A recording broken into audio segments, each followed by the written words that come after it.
সারা পৃথিবীতে ঈদে মিলাদুন নবী পালন করা চলছে। আজ এ তো চিটিংবাজ, এ তো বলবেই যার খুশিতে স্বয়ং আল্লাহ খুশি হয়। আল্লাহ বলছেন আমি একটা আরশে রাখলাম পতাকা, একটা কাবাতে দিলাম একটা পতাকা, দুনিয়ায় দিলাম, আসমানে দিলাম, জমিনে দিলাম, সমস্ত জায়গায় পতাকা দিয়ে আমার নবীর প্রতি দরুদ পড়তে পড়তে আমার নবী পাকের খুশি মানাচ্ছি। এই সর্বপ্রথম আমার নবী পাকের ঈদ পালন হয় মক্কা শরীফে। মক্কা শরীফে কি বলে ঈদ পালন হয়? তোলা আল বদরু আলাইনা, এভাবে নাচকে ডাব বাজিয়ে নবী পাকের খুশি আগমনে ঈদ পালন করেছে, জুলুস বের করেছে। কোন দেশের পোচামূলো তোমার কথা শুনবো? দেখুন, যাই হোক বাবজি, যে ঘটনার দিকে ছিলাম সে ঘটনার দিকে এগিয়ে যাই। তো দেখুন, আমার নবী পাক সাল্লাল্লাহু আলাইহি ওয়াসাল্লাম যখন দুনিয়ায় আসে, এমন সময় যখন আল্লাহ পাক বলছেন, সর্বপ্রথম আল্লাহ পাক রব্বুল ইজ্জাত তিনটে, সর্বপ্রথম আল্লাহ পাক একটা জাতি সৃষ্টি করলেন। কি জাতি? সে জাতিটার নাম কি হলো জানেন? আল্লাহ পাক মনুষ্য জাতি কখন আসছে দেখুন একটু খেয়াল করে। আল্লাহ পাক রব্বুল ইজ্জাত সর্বপ্রথম একটি জাতি সৃষ্টি করলেন, ওই জাতিটার নাম হলো হারিস নামক জাতি। ওই হারিস নামক জাতিকে সৃষ্টি করার পর ওই হারিস নামক জাতি আল্লাহ পাক রব্বুল ইজ্জাতের সাথে বেয়াদবি করলো, আল্লাহ পাক রব্বুল ইজ্জাতের নাফরমানি করলো। আল্লাহ পাক ওই হারিস নামক জাতিকে ধ্বংস করে দেয়। দ্বিতীয় নম্বর জাতি আল্লাহ পাক রব্বুল ইজ্জাত সৃষ্টি করলো মারিস নামক জাতি। মারিস নামক জাতিকে সৃষ্টি করার পর মারিস নামক জাতিও আল্লাহ পাকের রব্বুল ইজ্জাতের সাথে বেয়াদবি করলো, মারিস নামক জাতিকেও আল্লাহ ধ্বংস করে দেয়। তৃতীয় নম্বর জাতি সৃষ্টি করলো হারিস মারিসের পর অসুর নামক জাতি। আল্লাহ পাক রব্বুল ইজ্জাতের সাথে অসুর নামক জাতিও আল্লাহ পাকের সাথে অসুর নামক জাতিও আল্লাহ পাকের সাথে বেয়াদবি করলো, নাফরমানি করলো। অসুর নামক জাতিকেও আল্লাহ পাক রব্বুল ইজ্জাত ধ্বংস করে দেয়। তারপরে আল্লাহ পাক রব্বুল ইজ্জাত একটি জাতি সৃষ্টি করলো, সে জাতিটার নাম কি? মারিস নামক জাতির পর আল্লাহ পাক একটা জাতি সৃষ্টি করলো জিন্না, জিন জাতিকে সৃষ্টি করলো। চতুর্থ নম্বর জাতি জিন জাতি।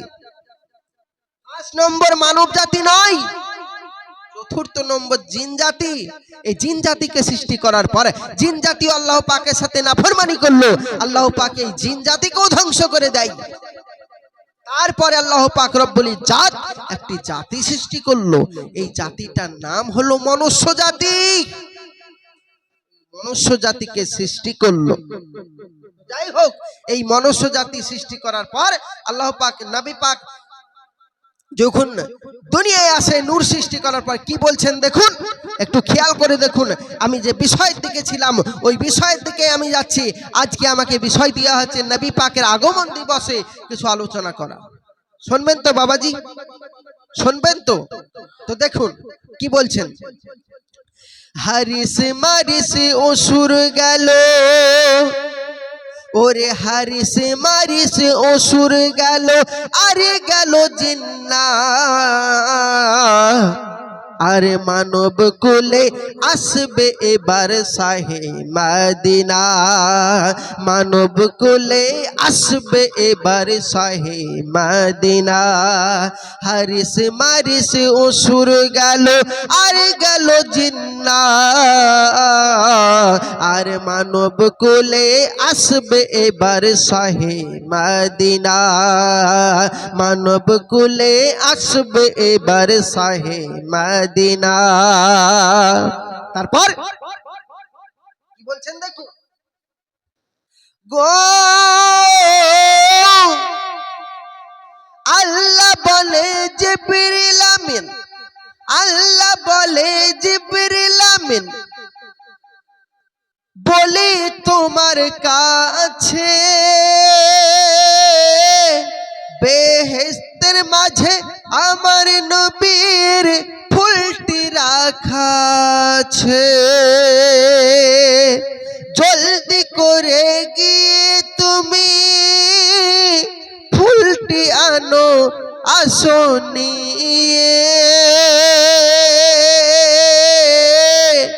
আর দুনিয়াকে সে করবে আবাদ দুনিয়াকে সে করবে আবাদ মানবী রূপ নিয়ে ওরে যার প্রেমেতে তামাম জাহান ওরে যার প্রেমেতে তামাম জাহান হবে দিবান জোরে বলুন ওরে যার প্রেমেতে তামাম জাহান হবে দিবানা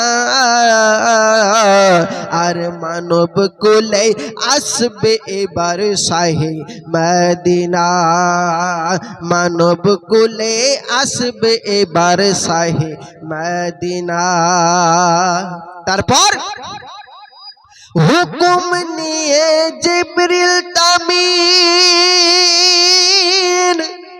হুকুম নিয়ে জিবরিল আমিন তুরান গেল চলে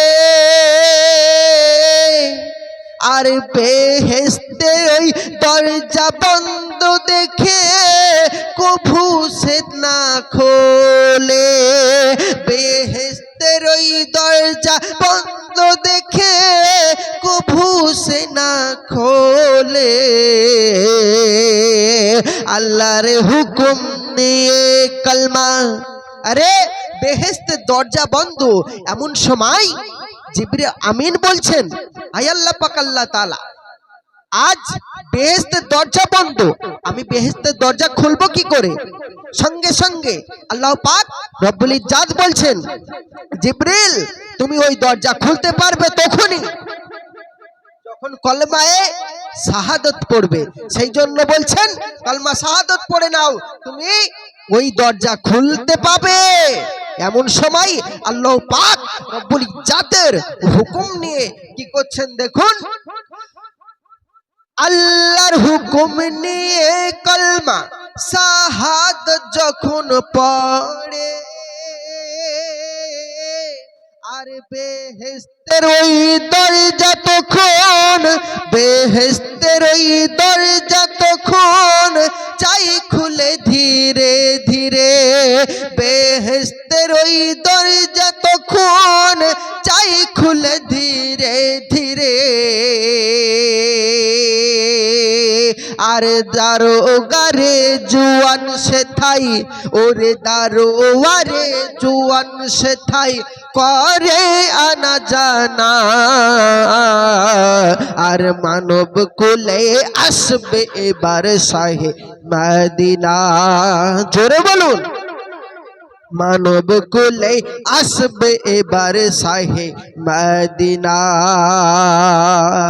তারপর আল্লাহ পাক রব্বুল ইজ্জাত এবার জিবরিল আমিন ওই রেজওয়ান ফেরেশতাকে বলছেন রেজওয়ান তুমি আমাকে নবী পাক সাল্লাল্লাহু আলাইহি ওয়াসাল্লামের ফুল মোবারক দিয়ে দাও জিবরিল আমাকে ফুল মোবারক জিবরিল বলছেন রেজওয়ান ও আমার বন্ধু রেজওয়ান আল্লাহর হুকুমে আমি এসেছি রেজওয়ান বলছে কি বলছে হে জিবরিল তুমি এখানে কেন এসেছো সঙ্গে সঙ্গে বলছেন যে তুমি জানো না আল্লাহর বিনা হুকুমে একটা গাছের পাতা নড়ে না সঙ্গে সঙ্গে রেজওয়ান বলছে জি আল্লাহর বিনা হুকুমে একটি তো গাছের পাতা নড়ে না তা আমি এসেছি জিবরিল আমিন আল্লাহর হুকুমে তো যাই হোক তুমি আমাকে নবী পাক দুনিয়ায় আসবে ওই নবীর ফুল মোবারক দাও সঙ্গে সঙ্গে রেজওয়ান বললেন যে তুমি তো আল্লাহর হুকুমে এসছো আমি তো আল্লাহর হুকুম পাইনি আমি তোমাকে ফুল দিতে পারবো না এমন সময় কি করছেন দেখুন যখন ফুল দিতে পারবো না বলল রেজওয়ান কই ওগো জিবরিল কেন হেথায় এলে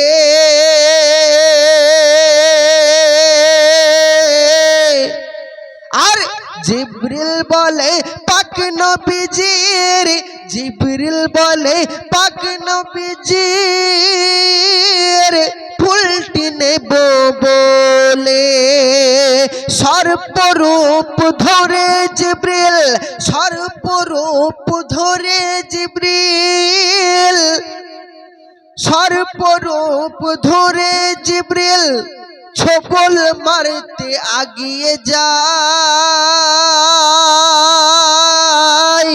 আর ময়ূর রূপ ধরে জিবরিল, ময়ূর রূপ ধরে জিবরিল তার সাথে করে লড়াই। আর ভয়ঙ্কর সে লড়াই রে ভাই, ওরে ভয়ঙ্কর সে লড়াই রে ভাই, থামতে যে চাই না। আর মানব কুলে আসবে এবার শাহে মদিনা, মানব কুলে আসবে এবার শাহে মদিনা। জোরে বলুন। এমন সময় জিবরিলের সাথে রিজওয়ান ফেরেশতার ঝগড়া হয়। কতদিনে ঝগড়া হয়? 7 দিন পর পর ঝগড়া হয়। এমন সময়